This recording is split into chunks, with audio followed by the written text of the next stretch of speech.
Well, hey there, welcome back to Magic Stringworks. So we're going to continue on with this Facebook Marketplace 20th Anniversary Squier Stratocaster that I purchased in Halifax about a month ago. I'm back from holidays, been away for a while, so I haven't been doing too many videos, so hope to put out a few videos over the next week or two for your enjoyment. So last time we replaced the tuners, which were in terrible shape, and took off the strings, of course. Today I really want to give it a good cleaning, and I have to investigate the truss rod a little closer. It does work. It does need some finagling. I'll show you that in a second. So probably will be hard to see, and I'll try and shine some light in there. I think in the previous video I was able to show you. That's really mangled up in there. There's barely any walls left to catch, but I was able to get a 5mm hex wrench in there, and it does tighten and loosen. There we go, just one-handed here, but it does move, which is a good sign. So I think that's going to be a future video where I try and take that out, the truss rod nut. Now it's sort of in there and there's some wood around it, so I might have to do some artful chiseling and what have you. But hopefully I can get that truss rod nut out and replaced. If not, just have to be very careful every time you don't use the ball end. That might have been one of the reasons this stripped out sometime. But definitely use, the 6-sided part of the Allen key. You get a lot better purchase. Usually what happens is you're putting the wrong size in, right? So if that's a 5mm, which I think it is, someone had a 4 maybe, and was just turning it and anyway stripped it right out. So I've adjusted the neck so it's nice and flat, and I'm just gonna pull this notched scale out. Go along here, yeah, so the fretboard is good and flat, so I like that. I really do like this neck. I've mentioned that a few times. So the whole guitar needs a good clean, so I'm going to do that first. I did find a trim arm, and this thing's pinned right down, which is fine. I think I'm going to leave it like that anyways. And this bridge looks, it's a generic bridge, but looks fine. There is room under there to drop the saddles down, so that's a good sign too. Probably won't need a neck shim or anything. And I did a quick look at the frets with the fret rocker, but I'll check them again, but I didn't really find anything scary, so let's have a look at that. Okay, so using the fret rocker, you have a nice flat edge here, and you've got 1, 2, 3, 4 sides, or different lengths, so you can span the frets. And you just span 3 frets at a time and run it along and try and see if it's going to rock. No.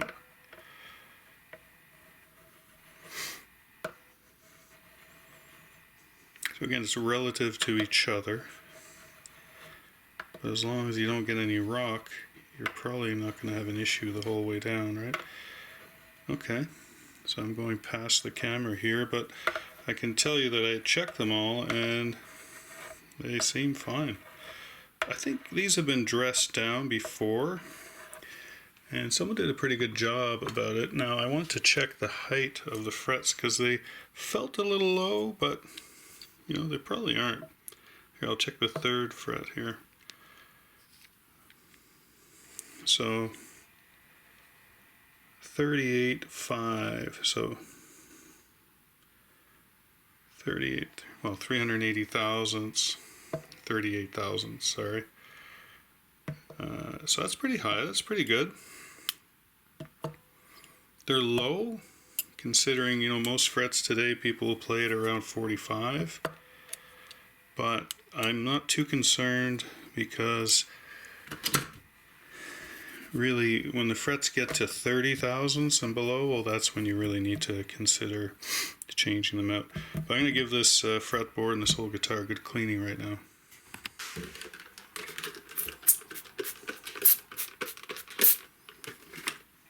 Simple green, or anything you like to use.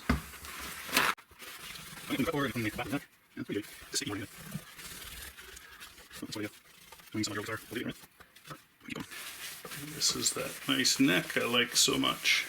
Let's give that a good clean.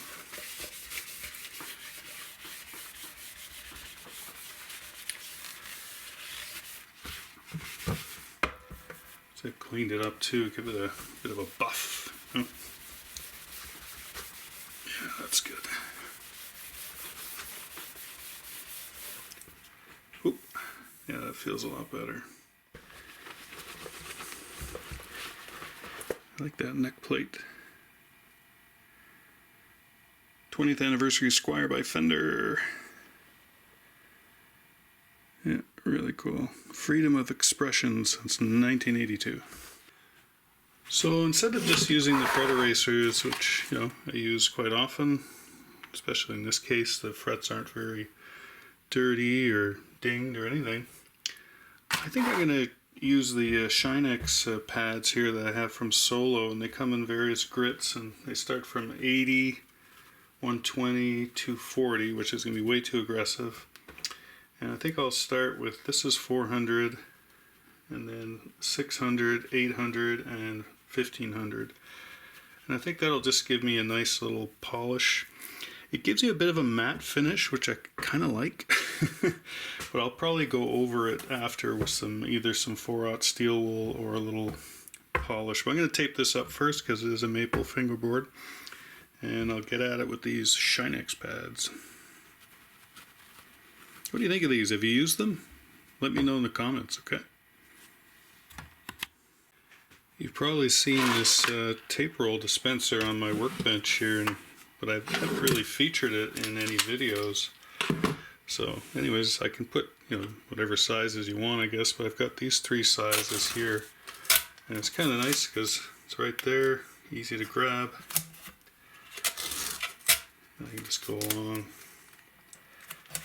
I have 3 different sizes at my disposal.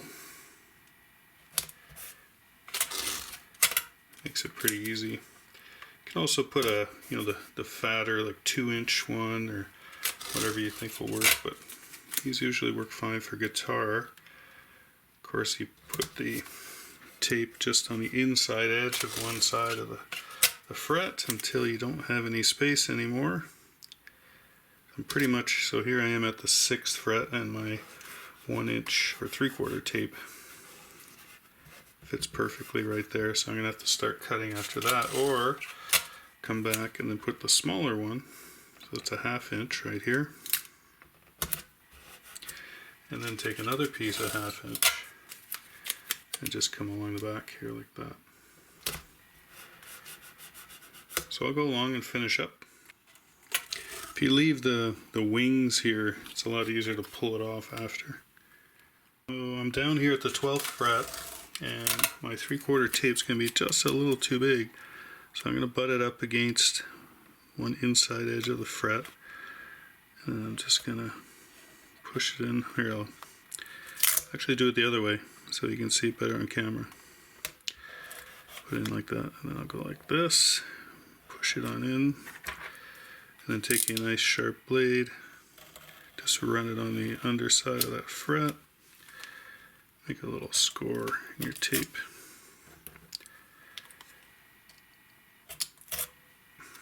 There we go. So now we're ready to pull up that piece I cut. Oh, come on. Normally it comes up a lot easier than that. Every time you film something, there we go. Okay, now I'll just keep going down. Squeaky, squeaky. So here's my small 1/4 inch tape, right? So that I can get pretty much as we get down here to the 18, 19, 20 frets. 2 pieces of that works well.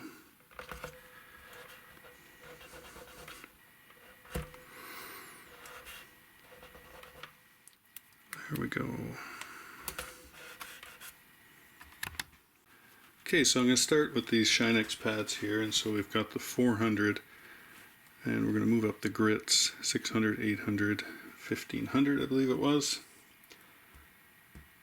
And you really, what I like about these is, you know, they're flexible, of course. So if you're not pushing down hard, you're just sort of letting it ride on the frets like that. You're not changing the crown or contour of the fret at all. But I find it does a really nice job. I'm going to go, of course, with the fret, not against it perpendicularly. Like you would do when you're leveling a fretboard, you're going to move it up and down the fretboard, which puts scratch marks up and down the fret. Whereas this way, of course, this is not leveling, this is just giving it a cleaning, a bit of a polish. I'm just going to go with the fret. So the direction you'd bend the string. Yeah, and already that looks really good. So I'm just going to do a few light passes. You can count, you know, like 10, 3, 4, 5, 6, 8, 9, 10, 1, 2, 3, 4, 5, 6, 7, 8, 9, 10, that kind of thing. I'm putting very light pressure, you know, just very light pressure. And it looks really good already. It's evened it out. Yeah, that looks nice. So I'll move up to the next grit, which is 600. Same thing. So about 10 passes. Yeah, I'm not trying to overlap the frets too much, but again, I'm not really putting a lot of pressure at all, just light pressure. I'll do this one more time. And I don't have to worry, I can go up or down either way, up or down the fretboard. But yeah, just nice and light pressure. It's easy on the wrists too. It looks good. Here's the 800. You know, this isn't really, this is just kissing it, you know, it's not really taking off any material.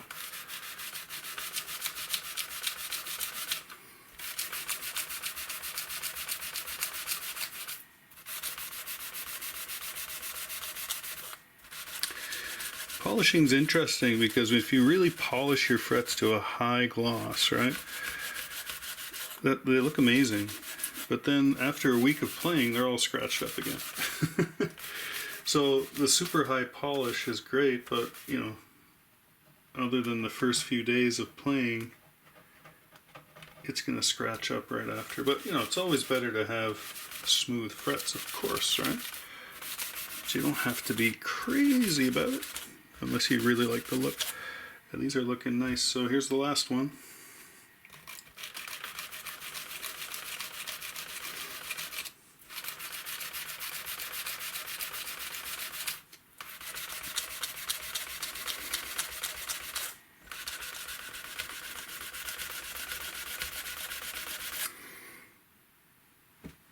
Yeah, I think that's looking good. Let me bring you in to show you. So not sure how easy it is to see on camera, but there's a sort of a almost a matte finish to the frets. But look how nice, you know, that was pretty easy to do. Of course, these frets weren't in horrible shape, but still, I really like that bit of a matte finish we got going on. But I am going to polish them up. I'm going to use some polishing compound here. Alright, I've got this metal polish. It's Auto Sol. I've had this tube for probably 5 years, 6 years. I don't do a lot of high polishing jobs, right? And it's really just about getting the frets clean and playable. So I usually just take a little bit. I'll just put it on the fret, just with my finger. Yeah, that's a good reason to cover up the fretboard. So I'll just do that for each of the frets. Let it sort of haze up and dry on the fret for a second. Okay, so then I've got the polish on there, and I'm just using, this is an old cotton tube sock. Just something nice and soft, and usually just put 1 or 2 fingers inside like that. And then just go over the fret a few times.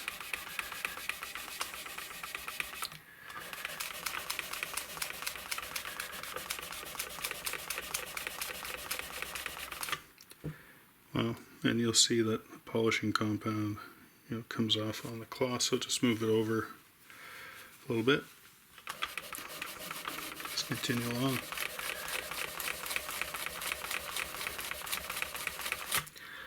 Well, I've got to admit that's looking pretty good.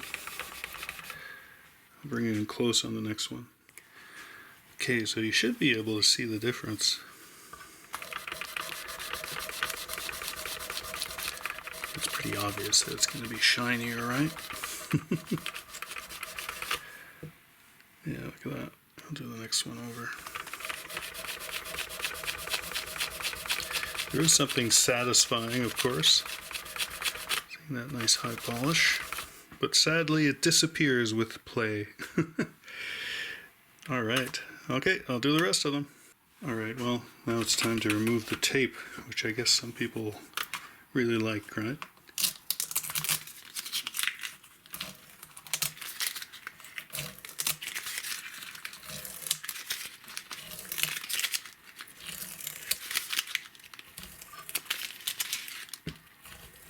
That's about as ASMR as I get. Well, you gotta admit that looks pretty good. Pretty darn shiny. Probably the shiniest these frets have been in quite a while. But sadly, they won't stay like that. Alright, as soon as you start playing them, get all scratched up. That's good, because guitars are meant to be played. Speaking of that, let's put some strings on. I'm thinking some 9 to 42s on this one. You tell me, do you like 9s or 10s, 10 to 46s? I've been putting 9 to 42s on most Strats in the last couple of years, I'd say. Of course, there's all kinds of strings out there. I just keep these D'Addario XLs, 9 to 42s and 10 to 46s in stock in my shop. It's just a lot easier, it's more consistent for me, and they're good strings, and they're not that expensive, so you should change your strings often. If you play a lot, you should be changing your strings, well, I'd say at least once a month. I took the back plate off. It's a little easier to get the strings through sometimes. I like to pull them, sometimes I'll pull them all through, sometimes I'll just do one at a time, but I think today I'll pull them all through. Change it up a bit,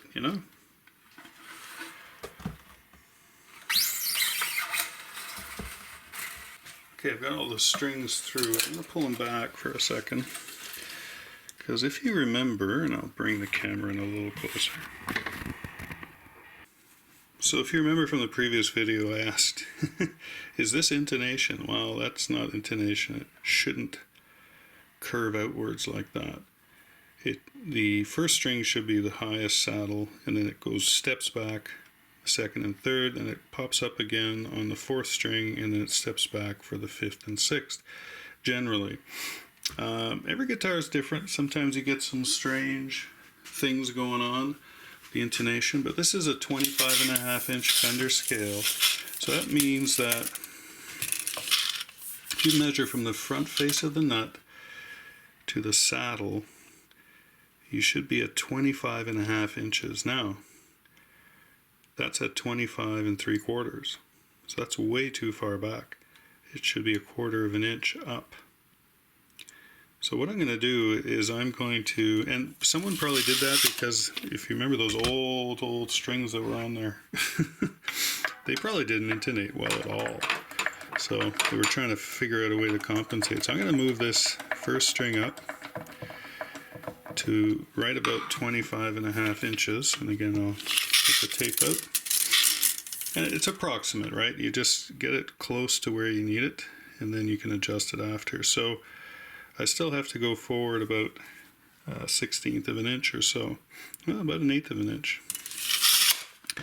Don't have a ton of screw here, but it should be okay. So that's the beauty of an adjustable bridge like this, is that you can adjust your intonation. Yeah, that's close. So you want the takeoff point of the string to be right at 25.5 in this case. Of course, if you're using a Gibson, you're at 24 3/4. Okay. Yeah, that's getting there. So I think that's going to be close. So I'm going to, maybe I'll tweak it up just a hair. Can always move it, right? Okay, so now what I need to do is move the second string. So just a bit back. The third string, yeah, that looks okay, right about there. Now the fourth string is going to bump up. And there are measurements to take if you wanted to do that. The thickness of the string, so you move the saddle back the thickness of the previous string, like it's the whole thing. You can do that, but I don't think anyone ever does that. That's looking more like intonation, so I think we'll give this a try. Again, it'll help us out to start it.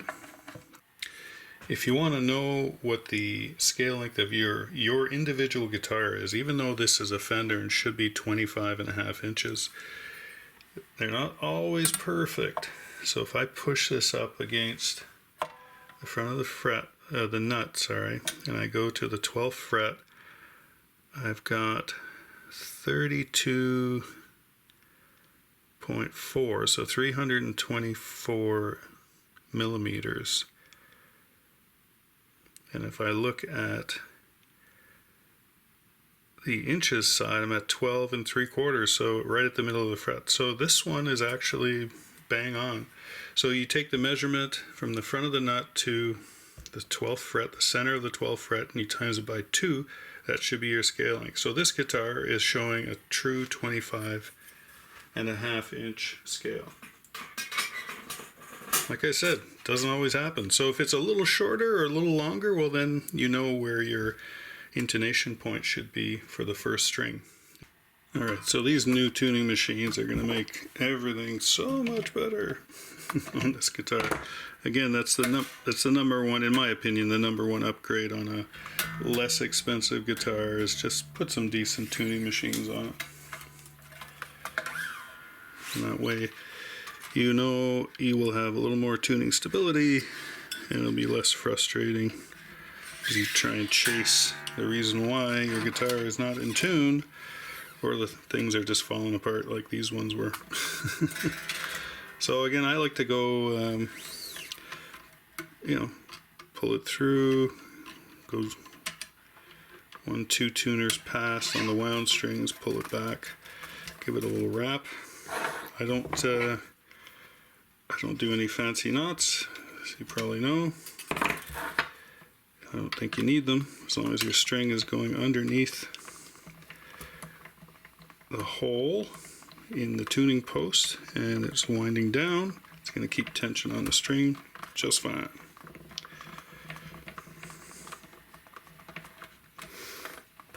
Okay, there we go.